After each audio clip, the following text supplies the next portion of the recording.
All right. Welcome to another episode of Getting the Herd. My name is Pat J. This is Kyle S. He's going to be here with me today. Welcome, guys. Happy Tuesday. Happy Father's Day week. Happy Pride Month. All right. Today, we're going to be talking a little bit about early recovery and fatherhood in early recovery. Also, got a couple things that I wanted to touch on, but welcome, Kyle. Hey, it's good to be back. I'm glad to be here. Yeah, How's it going, everybody? It's been a while since I've been on here. You were on here like last week, weren't you? Yeah, last week. Awesome, man. Yep. Kyle's been on the show a couple of times, man. He's real good. Yeah. Kyle's always got something good to talk about. I'm not. Every time I come on here, I'm nervous as heck, but you get over it. You know? Right. Ease into this thing, right? I'm nervous too, but it's gonna be all right. Right on, man. So you were I've shared my story on here before. My story includes some jail time, getting clean, relapsing, getting clean again, relapsing again, going to jail for long periods of time. I know when my recovery journey first started, I had my son, who is now 4 years old. He's 4.5. Good God, time goes by real quick, man. But it has been a unique journey because I have also tagged along with another little human being tag along with me throughout this entire journey. I've had a lot of ups. I've had a lot of downs. I've had periods where, custody was looking like it was going to be right around the corner. Then it was kind of ripped away at the same time, shortly after that, only to spend 2 years in jail, which completely started everything fresh. So I know you have a lot to speak on that, Kyle. Absolutely. So what was your story like? Well, wow. Where do I start? I guess I'll start not from the first time I got incarcerated, but see, I was incarcerated when my baby's mother was pregnant. I got out about 2 months before he was born. And as soon as I got out, man, I started getting high again. I think I was locked up for like 4 or 5 months, started getting high again. And, I did a lot of questionable things. Even when I knew she was pregnant, I was still getting high all the time. And I hate to admit this, and I haven't really told nobody about this, so it's hard to even talk about this stuff. I was high when he was born. I was there. And one of the good things about it, though, and I'll start there, but because I just did 3 years in prison, and my son just turned 5 last month. Luckily, I got out 3 days before his birthday. I was able to spend his birthday with him before I came here. Right. But the crazy thing is I had a better relationship with my son over that jail phone and that picture that's about this big that you see on the video. Yeah. I had a better relationship with him over the phone in that video than I ever did when I was present in his life getting high. And I hate to admit that, and it's kind of shitty, but when I had him them first 2 years before I got incarcerated, he wasn't my number one priority. Getting high was my number one priority. Now, don't get me wrong. He was always taken care of, always had food and stuff, but I was always looking for ways around to being able to take care of him so I could go get high or so I could do my own thing. Like, man, is he asleep yet? I'm trying to fucking go get high. Yeah, 100%. And it's shitty to think about that. But, luckily, while I was in prison, I was able to build that relationship with him, and I was able to talk to him every day, see him, twice a week on the video. And I was able to, even though I was incarcerated and away from my family and away from him at the time, I was still able to create that emotional connection so that, he didn't forget about me. Because that was one of the scariest things while I was in prison is I don't want my child to forget who I am and to not know me. Because, when I got locked up, he was 2 years old, and if I was to get locked up and never call him and never see him, who's to say if he would have remembered me at that young? Yeah, it's amazing what kids remember, man. Yeah, absolutely. So it was nice. That was the only calls I made. I'd call him once in the morning before he'd go to daycare and once at night just, to tell him I love him. And I was able, when I came home, he was just, because the way my mom put it is, because he'd always ask, where's daddy at? Where's daddy at? She's like, well, he's in timeout. Yeah. He's in timeout. My parents told him I was at work. Yeah. See, constantly at work. Yeah, it was timeout. What did he do? Well, he was a bad boy, so he had to go to timeout for a little while, and it's crazy how smart kids are because, yeah, that boy's smart. And then now, like before I came here, I was able to go home. I said I spent his birthday with him. Yeah. And I spent all day with him. Next day, he comes home from daycare crying, bawling. I'm like, what the heck is wrong, boy? And he looks at me and he says, I'm scared you're going to leave again. Mm. That shit messed me up. Yeah. Because for one, he was scared that I was going to go back to timeout. And two, he was scared because he knew I had to come down here for this 28 days, which the way we explain that to him is I got to go to school, basically. Yeah. I mean, essentially. Yeah. Learn how to live again. Absolutely. I mean, for real. And that killed me. And that, because when I came here, I was court ordered to do my 28 days. I was like, I'm doing this, faking it till I make it, and I'm going home back to my son. But in all reality, that's not the best thing for me or him. 28 days, yeah, a court order and all that good stuff, and I'm gonna learn everything I can, but is that really enough time to get myself right to be the father who he needs me to be? Probably not. Yeah.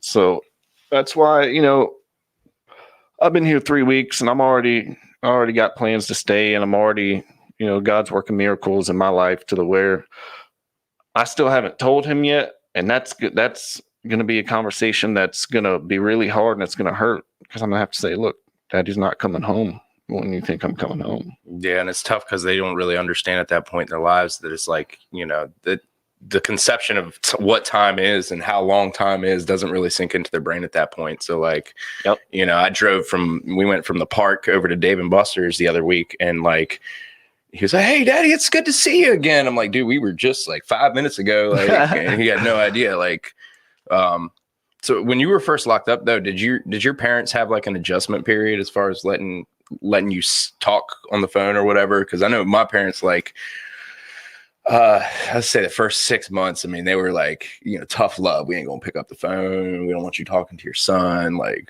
that kind of thing. So, see, I was lucky. No, my mom, God bless her heart, I'm a mama's boy. You know what I mean? Like, I love my dad. I'm a mama's boy. Same. I ain't afraid to admit it. I love my mom. I'd do anything for her. And she is an amazing woman. She is kind of the one who helped with that relationship. Because, at 2 years old, a kid's not like, here, talk to your daddy. I want to go run around and do other shit. You know what I mean? Mm-hmm. But she always tried to press on him. Hey, here, talk to your father. You know what I mean? Just tell him you love him. Do something, and that's the way we were able to build a relationship.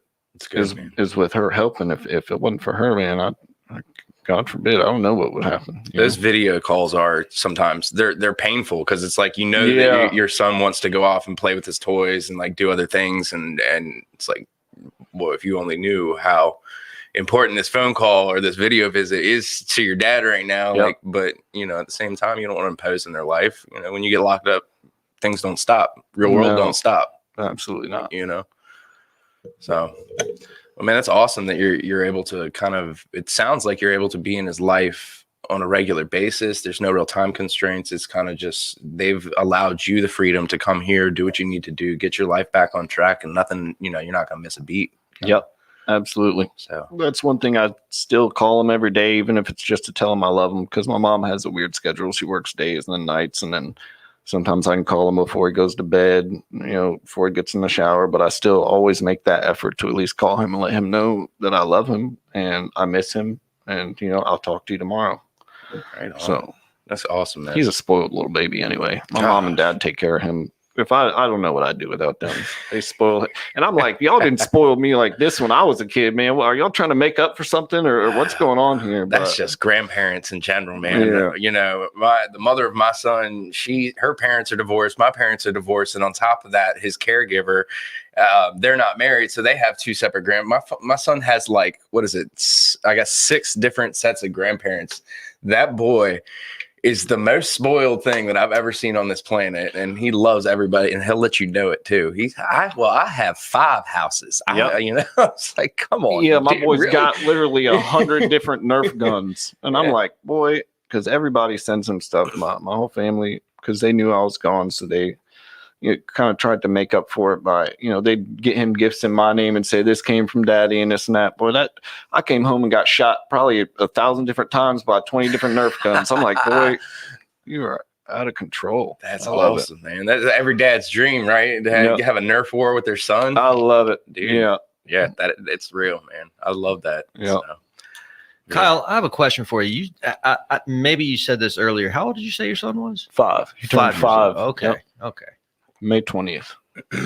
Right on, man. Yeah, my son May will be right around the corner, man. So he's 4.5, in January. So, or he'll be 5 in January. So they are getting too big and too smart for their own good. God, it happens so quick, dude. And like I was saying, like it's crazy what they remember. Like I remember, like one of the first times after I was released that I saw my son, he remembered me saying goodbye to him. Like, and I think he was 1 or something like that. He was like 1.5 years old or something like that. He still remembers me, reading a book to him, telling him good night. Daddy's gonna be gone for a little bit. Mm-hmm. I'm like, dude, I gotta watch what I say around this kid. I don't even remember anything that happened when I was 10 years old. You know what I mean? My brain's messed up. I don't know what it is, man. I think kids are getting smarter, or I don't, maybe it's the technology, or that they all have freaking tablets. Like I didn't even know what a tablet was until I think I was in my 20s, maybe, or late teens at least. But man, so recovery's tough, man, when you got somebody else that you feel like is reliant on you. I know I faced that challenge to where like I know that I needed to get clean for myself. Like the only person that I can really lean on is myself at the end of the day. You know what I mean? So like having that person behind you, at least for me, like it is definitely like a higher power, dude. For me, I can use my son as a higher power, or power. Sorry, not a higher power, a power greater than myself. You know, to help keep me clean, and it's just another tool that I have in my recovery tool bag. That at the end of the day, like I keep him on my phone. He's the first thing that I look at. So if I think about friggin' picking this thing up and calling somebody, it's or at least calling the wrong people. Yeah, exactly. It gives me a second thought. So, it's kind of wild that we have, it's a liability, but it's also an asset at the same time. Absolutely. In the end though, you got to remember, you got to do this for yourself so that you can be that person for them. You know what I mean? Because that's why I always used to say, man, I'm doing this so I can make my parents happy, so I can, make my son happy, so I can, well, in the end, if you don't fix yourself first, right, what can you do for them? Right. You know what I mean? You got to get yourself right before you can, do anything for anybody else, period. Right. You guys touched on this earlier. When it comes to talking to your kids about who you are as an addict, what do you like? Is there a proper age? Is there a proper maturity level? Like, you just kind of wait until you think that, they're ready? I mean, how does a conversation like that go? Have you thought about that at all? I've actually, we've just now breached this within the past maybe 2 or 3 weeks, with his caregiver, with my mom.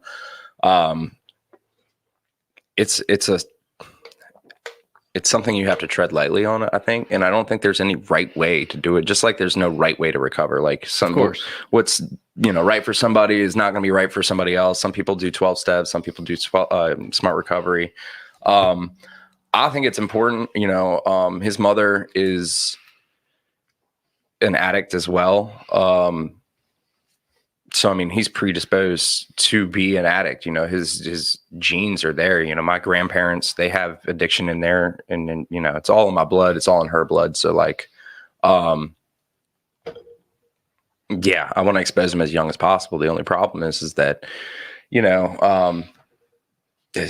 it going to be traumatizing? All these things as a parent that you worry about. Like, am I going to, like, it's a constant fear. Like, am I going to mess up? Like, am I gonna screw this kid up? Or he's a little sponge, and he picks up everything, and I don't know what he's gonna hear in the hallways here, or at a meeting where somebody's sharing about how they were on the corner, or like, and it's like, do you want them to even hear some of those war stories that you've heard? Right. Yeah. Right. So it's like, shoot, I think I could probably think of some trauma. If I tried harder, I could think of some trauma that was brought about in a meeting because I heard some things I've definitely heard things in meetings where I'm just like, whoa. Right. And you get that empathy piece going on, like, oh my, I feel so horrible for this person that had to go through these things. But, imagine a kid. Exactly. Yeah. And they don't even know what half the stuff is. And well, granted, I see parents bring their kids into the meetings and stuff like that. And I mean, most of the time they just have headphones on and they're just on their tablets and they're, doing their thing. They're not really paying attention, right? They're just surrounded by it.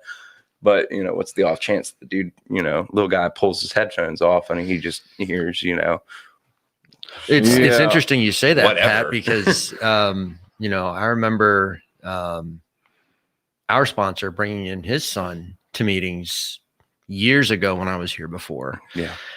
And, I was thinking to myself, what is he picking up on right now? And what is he thinking about? What's going through his head, know, and how much of this is he thinking, well, this is just how people are in general, you know, like it just always kind of, it never really sat right with me. But at the same time, it's like, well, this is a huge part of his life. So this is going to be something that he has to deal with for his entire life. Yeah.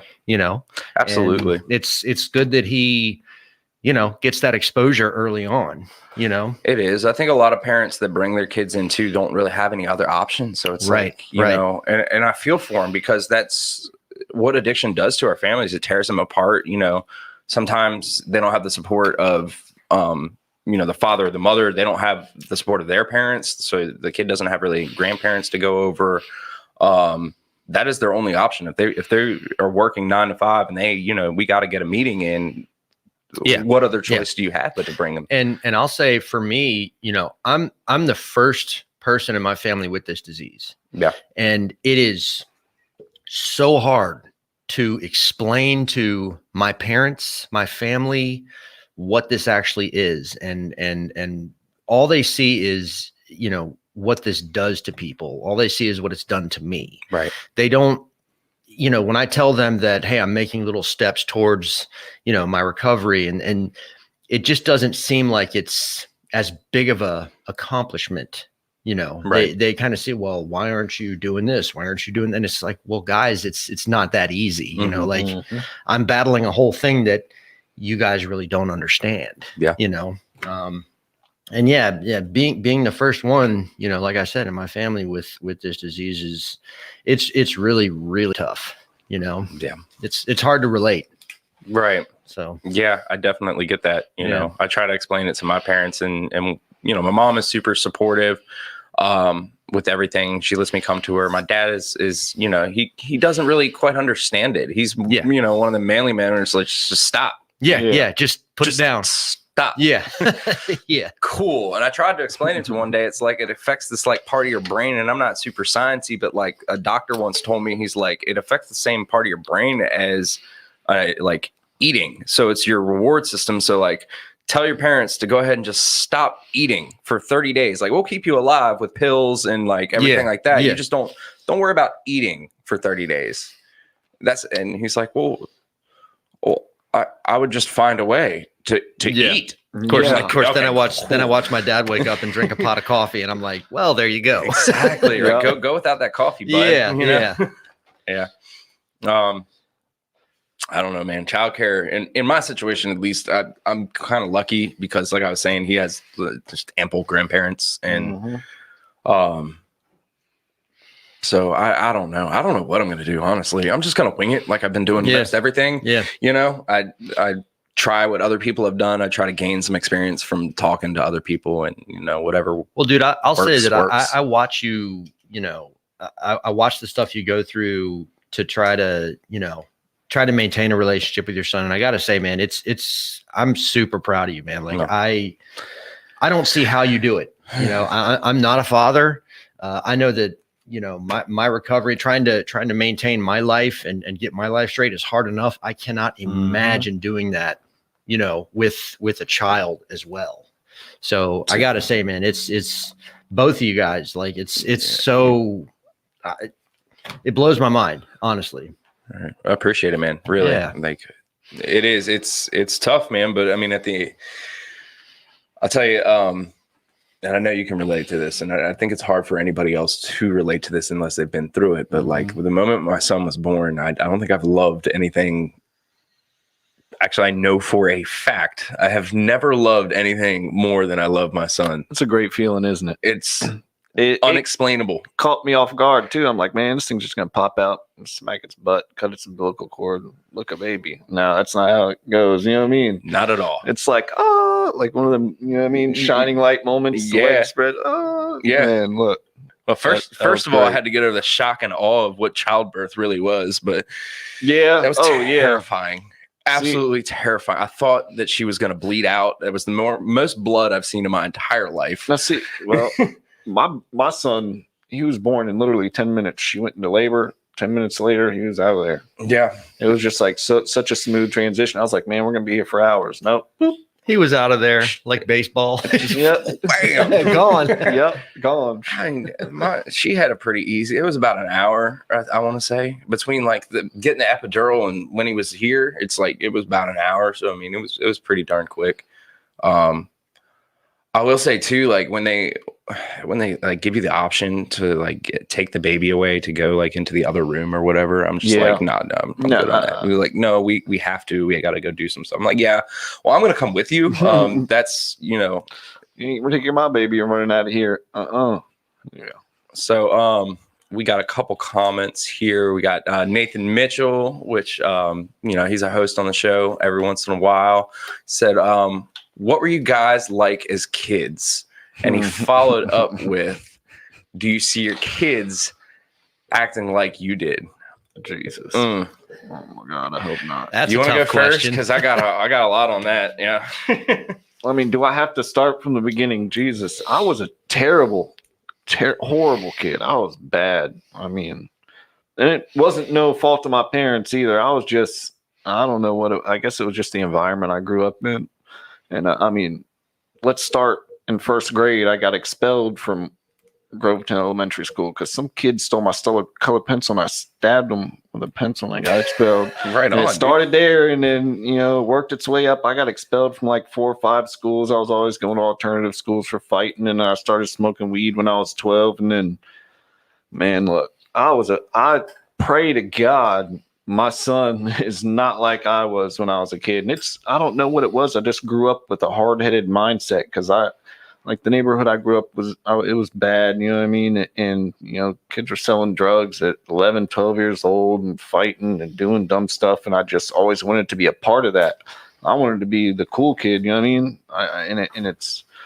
I wish it wasn't like that, but that's just part of my story, Yeah. And luckily, I'm still alive and I'm here. And the one thing about it is if I had to go back, and I say this, I wouldn't change a thing because I'm happy for the experience I got, the lessons I've learned, and I'm grateful and blessed to the person that I've become today.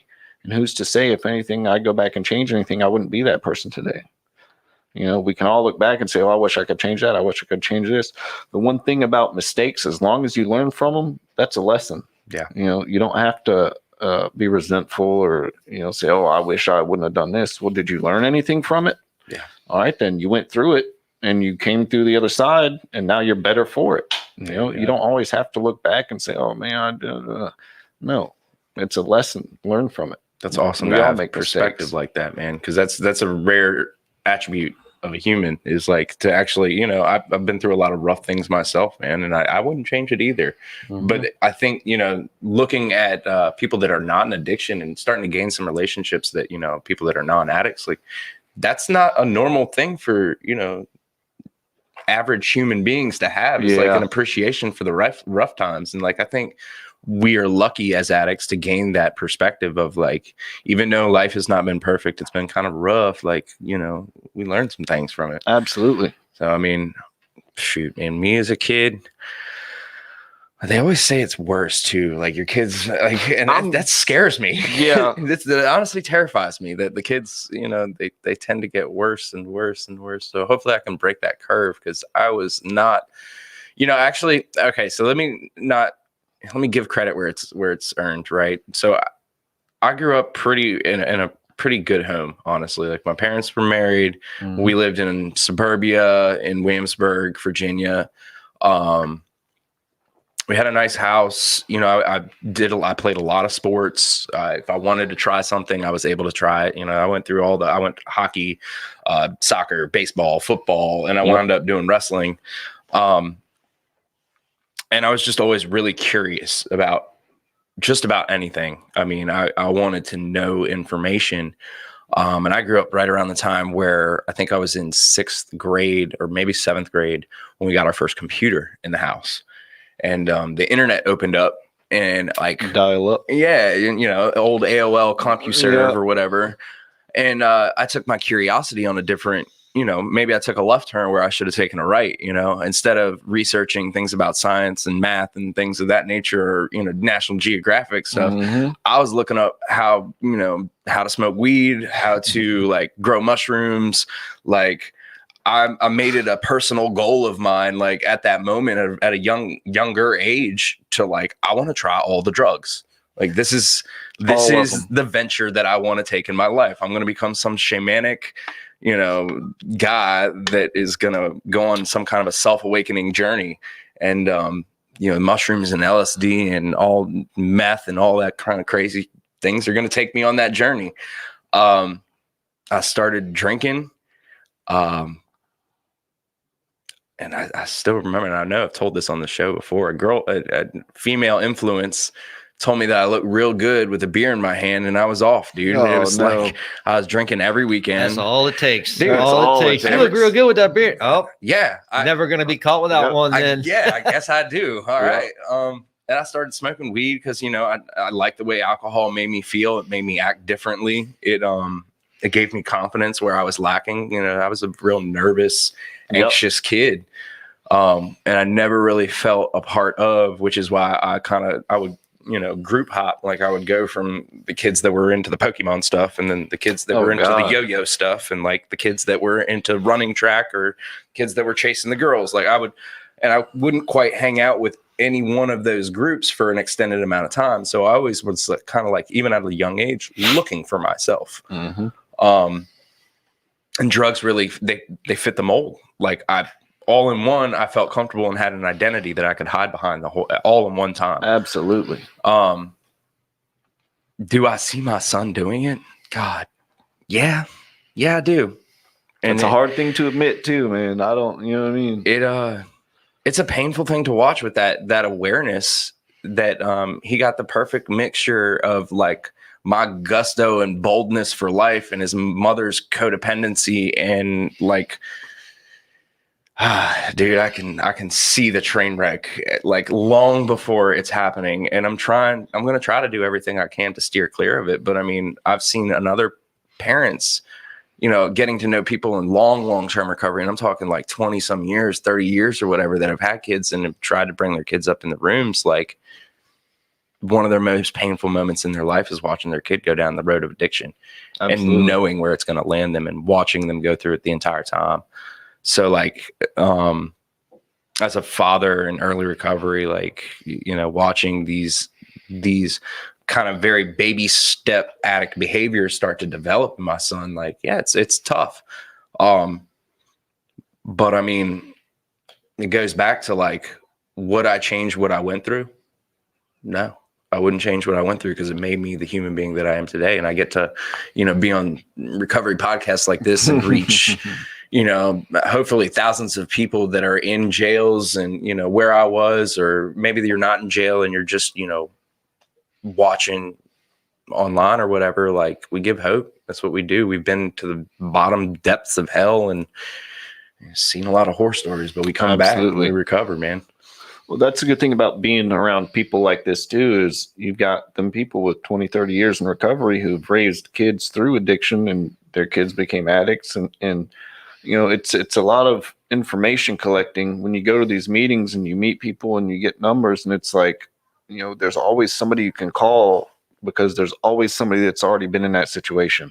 Right. You know, like, what did you do when your kid started smoking weed? You know what I mean? What did you do when they started doing this? And that's the good thing about us being here and being in a community in a setting like this is there's an endless amount of information. And you know, then people with the 20, 30 years clean, they've been through it. And you know, even like with us, I mean, I don't have too much time clean, but I've been through a lot of shit, and I know how to, you know what I mean? I can at least share some kind of experience, even though I'm still early, you know? And that's the good thing about this is we can all work together to try and get through our problems. We don't have to do it alone. Absolutely. You know? Yeah, dude. Crowdsourcing information is it's no information is bad information. Like I can either choose to use what you have, or, you know, I get to leave it. And you know, it's kind of choose your own adventure book, right? Yeah.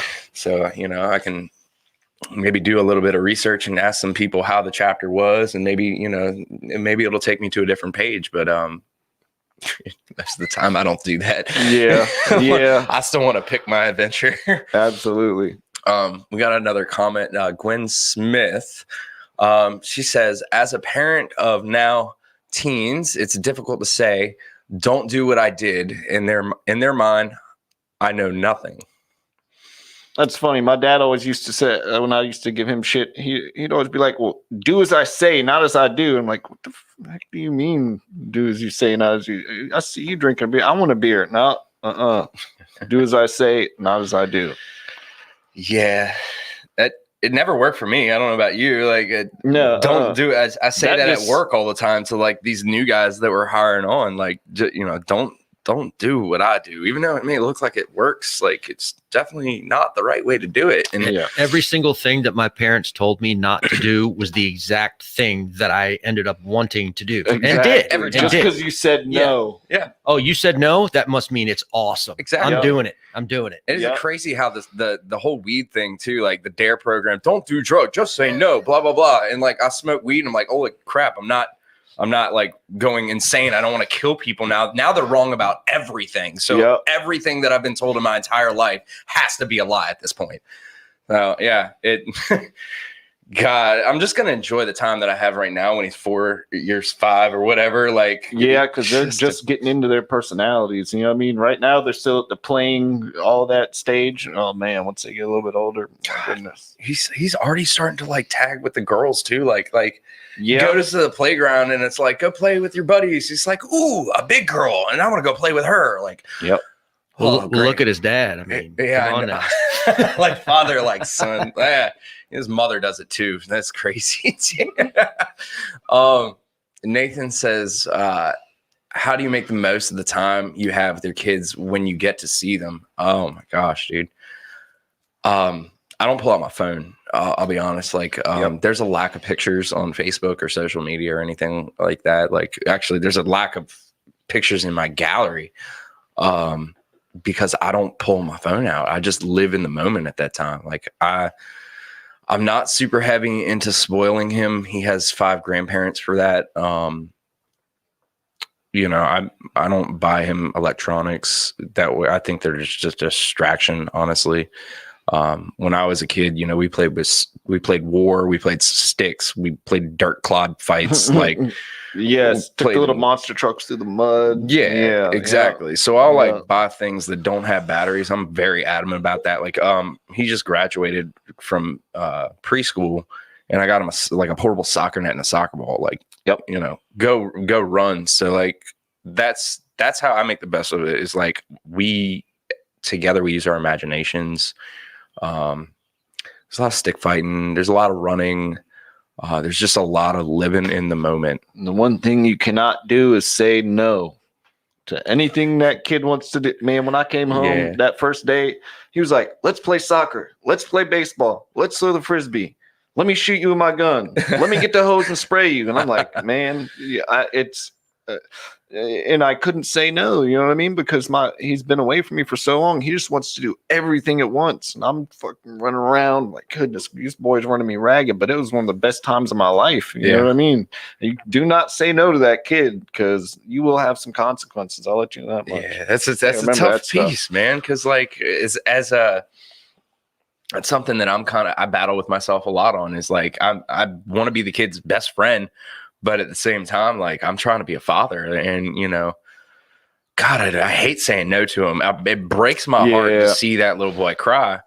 But, you know, See, with me, look, I'm like, You know. since I was gone and my mom and dad have been basically raising him while I was in prison. yeah. Like now I'm the one he comes to and says, Daddy, can I have some junk? I'm like, come on, don't tell your nanny. Yeah. You know what I mean? I'm Yeah. struggling with that. You know what I mean? Because I want to be his best friend. I want to be like, I want him to like me. And I'm like, man, Yeah. I can't be doing all that. You know Yeah. what I mean? And then he realizes that and he gets sneaky. He'll go between all three of us. Like, I'll ask his grandpa, can I have some junk?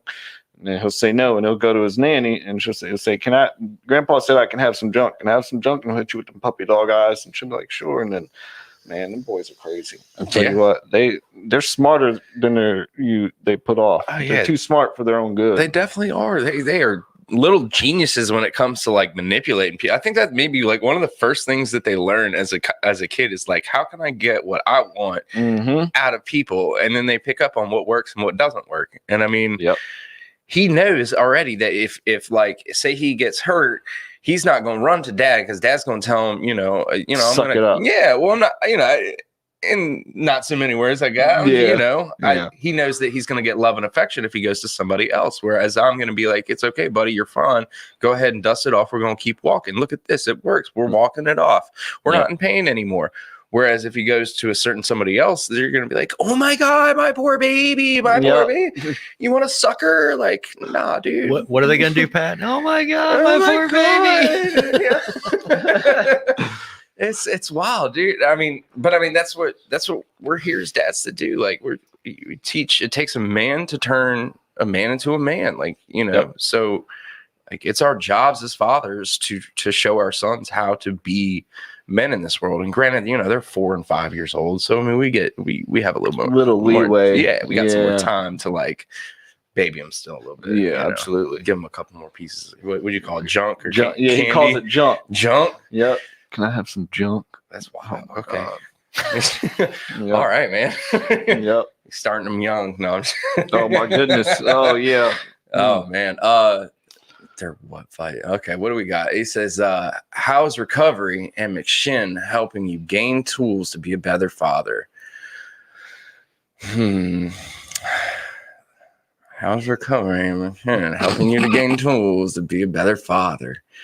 You want me to start this one off? Go for it, dude. Give me some time. It is giving me stability. Yeah. And structure and tools that I need. Like, since I've gotten so much shit done since I've been here. I came here first week. I had my food stamps. I had a doctor's appointment. I had a dentist appointment. I had, these are all things with me being gone for 3 years. I got out and I'm like, how do I even get on DMV website and do this stuff? I got get my ID and all that stuff, man. It's when you first come here, they help you ease, because even not being in prison, being a drug addict for God, however, how long, I mean, you forget how to brush your teeth. You forget how to check the mail. You forget how to wash laundry. You know what I mean? And it's like coming here, it's like you got to learn all that stuff all over again. Just simple shit. Waking up, brushing your teeth, and taking a shower at night, and changing your clothes and tying your shoes. You know what I mean? I have money in my wallet. What do I do with that? Oh my God. And it's like, it's good to be able to learn all that simple stuff over again. It's not like starting over, but it's like you got to relearn how to be not a normal person, but just live without drugs, right. And you need that structure and that stability in the network and people to hold you accountable just to be able to even do that. Because if I didn't have people calling me on my bullshit, I mean, who knows where I'd be? You know what I mean? You need honesty and like I said, stability and structure, because, most of us aren't going to be here forever. So we're all going to leave, maybe go back home, go somewhere else. But if we don't carry the tools that we learned here with us, I mean, because there's going to be drugs anywhere you go. I've heard people trying to relocate, and I'm going to move here, and I'm going to move here. There's drugs anywhere you go. They are going to find you. Dope dar, man. We all got it. If you've been an addict, you can find it in the desert. You can see, but if you take these tools and everything you're learning here, and you're able to take it with you, that's the one thing. And it takes time. It takes a lot of time.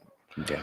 Like, I was only going to be down here for 28 days. And I'm like, man, look, if I go home right now, I might do good for a while, but I'm going to be right back.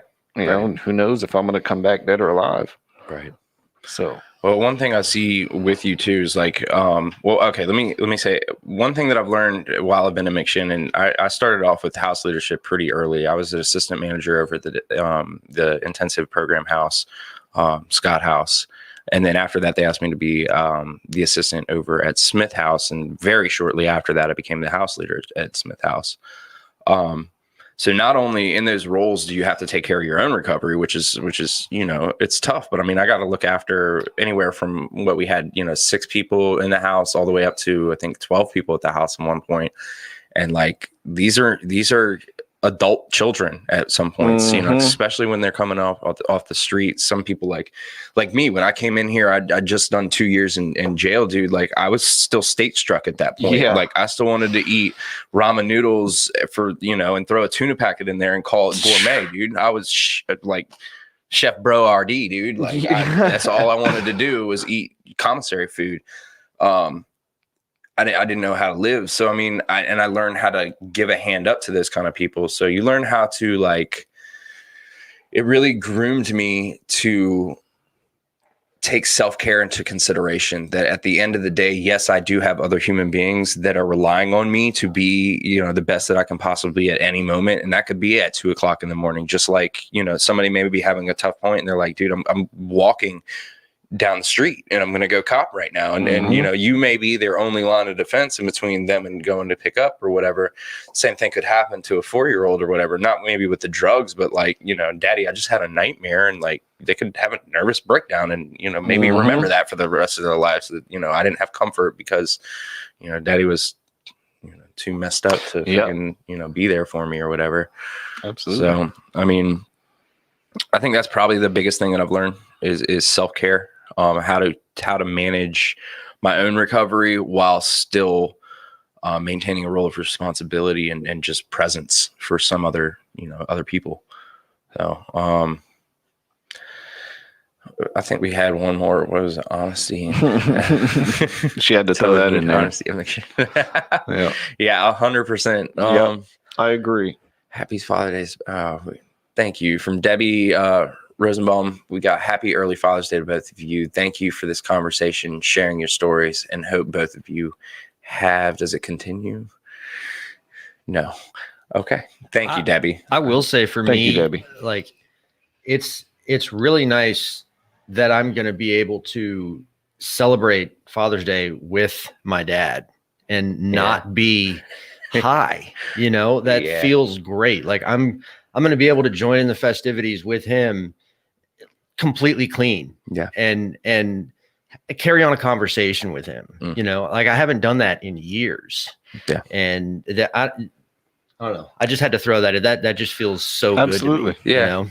I mean, my mom told me that the other day, and I'm way closer to my mom than I am with my dad or whatever. But she's like, that it was a comment that I literally almost came to tears on. And she's like, I finally got my son back after, you know, it's like I got this 15-year-old back, you know, where you left off. That's kind and courteous and not an asshole anymore. And she made it very clear, not an asshole anymore. Like, she said it like 5 times. Great? The last couple of times that I've talked to my parents on the phone, one of the comments that they've always done is, Justin, you sound so good. You just sound good. And like they're actually genuine about it. And they're not just feeding me a line that I want to hear. You know, it just that to me is huge. Like, you sound good. You sound happy. And it's like, I can literally say back to them, yeah, I am good. I am really happy right now. Job. Yeah, you're doing a great job. And it's like, and I'm doing it without the use of drugs or alcohol. And that's amazing. That's amazing to me. Yeah. One of the things that they keep telling me, and I've never been able to be told this in my entire life, is keep doing what you're doing. You're doing great. Yeah. I'm like, but you don't want to tweak anything? Like, just keep doing exactly what I'm doing? Wow, dude. Yeah. It's amazing. It's amazing. It is. It really is. Are you going to be able to spend time with your son this Sunday, dude? I'm trying to get my mom. My mom works. She's an assistant manager at Walmart and works ridiculous hours. I'd like for them to come down at least Saturday on the cookout, but if not, you know what I mean? It's just a day. I can be grateful for the fact that I can at least call him on the phone and not be high. You know what I mean? I still have some kind of contact with him, even if I can't see him for Father's Day, because he they're sending me, because what he did for me for Father's Day is he got one of them white T-shirts and drew paint on it. I love Daddy and this and that. At least I can wear that around and show everybody, look, you know what I mean? It's sweet, man. This is what my son did for me. He's thinking of me, even if I can't see him or be there with him right now. Right. You know, the fact that I'm alive and I'm sober and I can talk to him with a clear mind, you know, that's a blessing in and of itself. Exactly. So, we live to fight another day too, man. This won't be as long, you know, we stay clean and stuff like that. There will be more Father's Days. Absolutely. Yeah. So, and that's the reason I asked you. I'm not going to be able to see my son on Father's Day. So, I am in, without revealing too much information, I'm in a custody battle of sorts, where I'm trying to get custody of my son back. He was placed in temporary care with a then family member, and it's becoming harder and harder to get him back. So, unfortunately, he will be with his extended family. I don't even know. The baby's mother's grandparents, sisters, cousins, uncle. I don't know. Like somewhere down the line, he'll be with family. But see, it's hard because, you know, with going away for 2 years, that's when he went to the extended family. Because the way, like, I was blessed that I was able to sign my custody over to my parents. And the thing is when they get put into a household and they're there for so long, the judge is so hesitant to move him out of that environment that he's been, you know, so used to and growing up in, and putting him in a different environment. Exactly. And that's, you know, it's hard, but I've heard plenty of stories of people that have fought through that, and it's, you know, losing custody is easy, but getting it back is a doozy, you know. And I've seen people that have struggled with it, and they can do it. It can be done. You just got to you're doing all the right things, man. The judge is eventually going to see, like, look, this dude is killing it. We need to not keep. A son needs his father in his life, period. The son needs some kind of parental support, you know. And you got it. You got it, man. And I wish I could share more on that subject. It's unfortunately it's a sensitive subject because hi Michelle, if you're watching. But you know, you're right. A father or a son needs his father. And I don't know what the situation is going to look like, as far as it may be full custody, it may be shared custody. Nobody can really tell the future. However, I think what's most important is that my son is loved. Mm-hmm. He is surrounded by family. He is in a very, very nurturing environment. And he would not be where he was right now if it weren't for the people that he was being cared for by. Absolutely. So, like, yeah, I slipped up as a father, and he didn't necessarily go to that family when I got locked up. He was 5 months old. I'm flashback. 5 months old. Me and his mother are still using at this point. You know, we're trying to do the whole self-maintenance Suboxone thing, but we'd go and do a month or two on Suboxone and then slip up and do a month or two on Suboxone. Well, during one of our slip ups, she ODs, and you know, thank God for this fireman who I wish I could remember his name, but like they were about to pronounce her dead. Jeez. And this fireman ran up on the scene and said, "Oh, I have one more shot of Narcan," gave it to her, and she took her breath or whatever of life. And you know, we went to the hospital, and they were about to place him in protective care, and luckily her sister came in and was like, "Look, I'll take him. Y'all go to rehab." Yeah. Well, since then, you know, we came back from rehab. We're doing all right. You know, we slip up again, you know, and each of these times that we're gaining a little bit of trust, and then we go and we use and like we stomp on it all over again. That's the disease of addiction. Exactly. So like this time, even though I have a lot more clean time than I've ever had before, like there's still like, dude, you just got out of jail like 6 months ago. Like, you know, I know you got years clean at this point, but still, like, can you understand our reservation to where, you know, like, so, I don't know. I don't know why I say all that. It's just the gratitude is there. I'm glad he is where he is. I would love to see him back in my arms. Good God. I dream about it all the time, dude. So, it's magical watching these little kids grow up, man. Absolutely. Like they say, keep doing the next right thing. Yeah. God will work miracles in your life. That's right. You know, And I mean, my sponsor, which is your grand sponsor, he got his kid back in recovery Yep. by doing these same things that we're doing right now. So, I mean, that's the magical thing about, recovery is like, I don't got to do it. One, I don't have to do this alone. Two, it's not uncharted territory. Mm-hmm. We're on a map, dude. We're on the map. Like, people have done this before. There's Google reviews on it. Like, Yelp. we are, yeah, exactly, Yep. dude. Recovery, 5 stars. stars Would on recommend, Yelp. would come again for Yep. sure. Like, I don't know, dude. It's cool. It's cool being a father.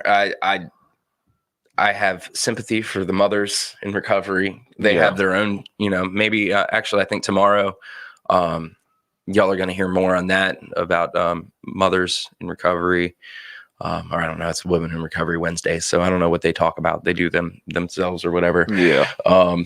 But, we each face our own fights in this thing. And, your fight is going to be a little bit different than my fight. Absolutely. Just like your son is going to grow up to be a different person than my son is. And, but everybody's story is different. The one thing we can all gain from it is experience. That's it. You know what I mean? There's the magic. We can all help each other in some kind of way. Somebody's been through what we've been through and can tell us what the hell they did to get through it. Heck yeah, man. That's the amazing part of this stuff, man. Yeah. Well, cool, man.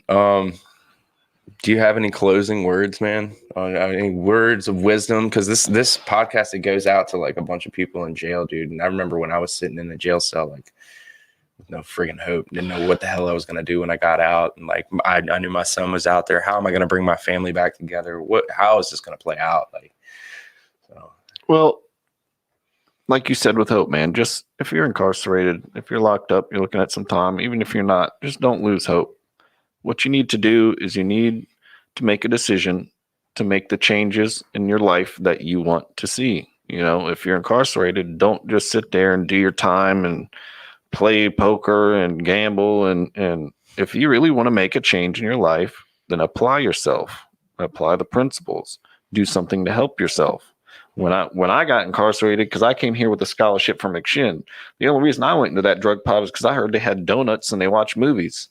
I stuck, yeah, they do. Damn, but I stuck around out. long enough and I heard something and I applied myself and look where I'm at today. I got a scholarship. I came here and I'm, excuse me, toot my own horn, but I like to think I'm killing it, man. You're doing good, man. I'm applying For myself and miracles are happening in my life. And just the 3 weeks that I've been here, so many good things have happened. And I'm like, man, if you just apply yourself and really make those changes that you want to see in yourself, the sky is the limit. That's right. Like, I came from nothing. I was the best, worst drug addict you'd ever seen. You know what I mean? And now, look where I'm at. Anybody can change. If I can do it, you can do it. Anybody can do it. That's right. They say, if the pain gets great enough, man, just apply yourself and do what you make the changes you want to see in yourself, basically. That's right. Debbie says, I love your gratitude despite all the unknowns. And Nathan also said, I want to give you a chance to say something on that. So as you close the show today, what do you hope for your children? I hope my children, and I'm going to say this, I hope my child can grow up, and I hope that I can be a person that my child looks up to and says, that's my daddy. Yeah. And he's proud of it. Not sees my face in a newspaper for getting arrested again. That's my daddy. Yeah. No, I want to be the man that my child points at and says, look, there's my daddy coming to pick me up from school or taking me to something. You know what I mean? I want to be somebody that my child can admire. Yeah. Now these days. That's what I hear you, man.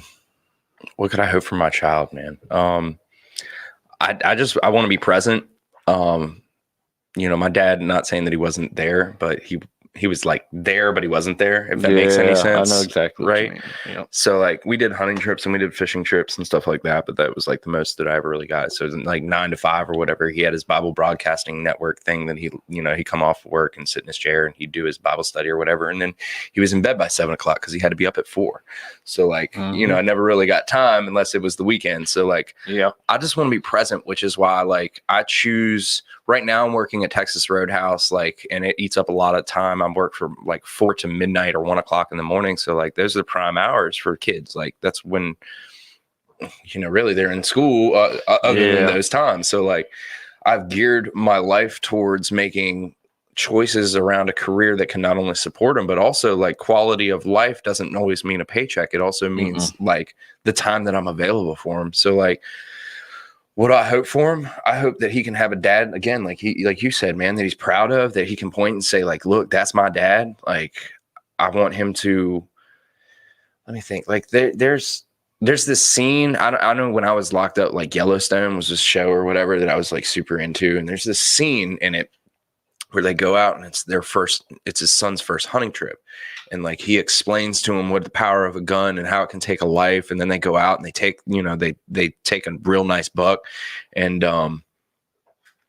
they have this father, son, grandfather moment where it's just like this one big happy family. Like, it's really all I want. I want him to be happy. And I don't know what that's going to look like for him.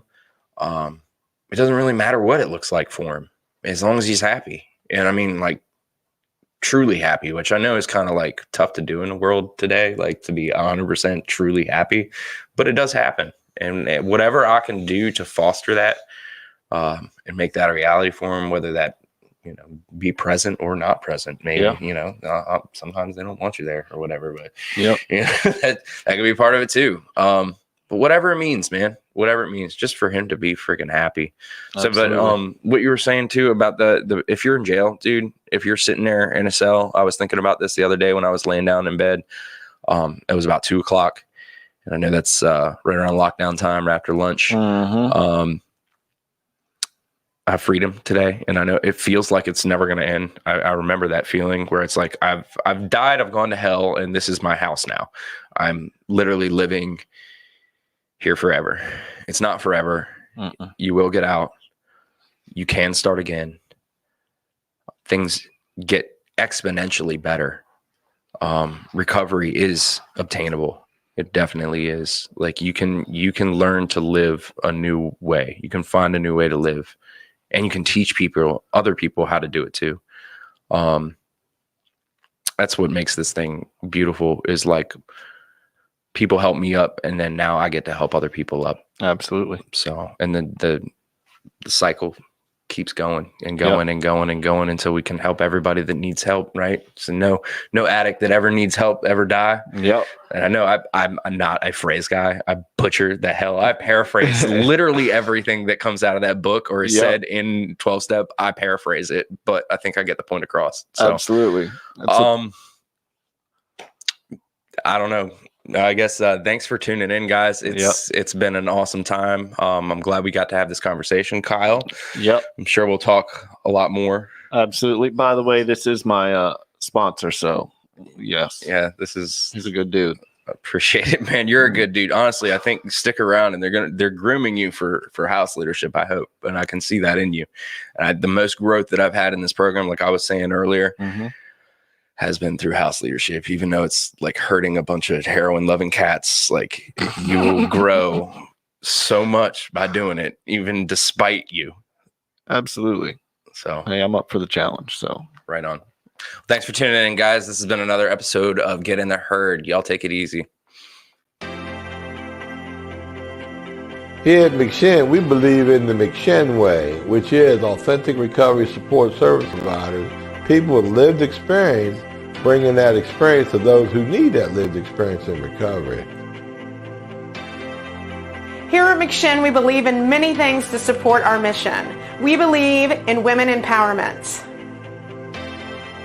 What I love most about what we believe here at McShin is we believe in the authenticity of the peer-to-peer approach. Here at the McShin Foundation, we believe in giving people opportunity. Here at McShin, we believe in the inherent worth and dignity of every person. At the McShin Foundation, we believe in helping people reach their full potential. Here at the McShin Foundation, we believe in multiple pathways to recovery. Here at McShin, we believe in placing principles before personalities to help spread hope. Here at McShin, we believe that recovery is possible and that any person seeking recovery can become a more acceptable, responsible, and productive member of society. Here at the McShin Foundation, we believe in self-discovery. Here at McShin, we believe in saving lives and offering second chances.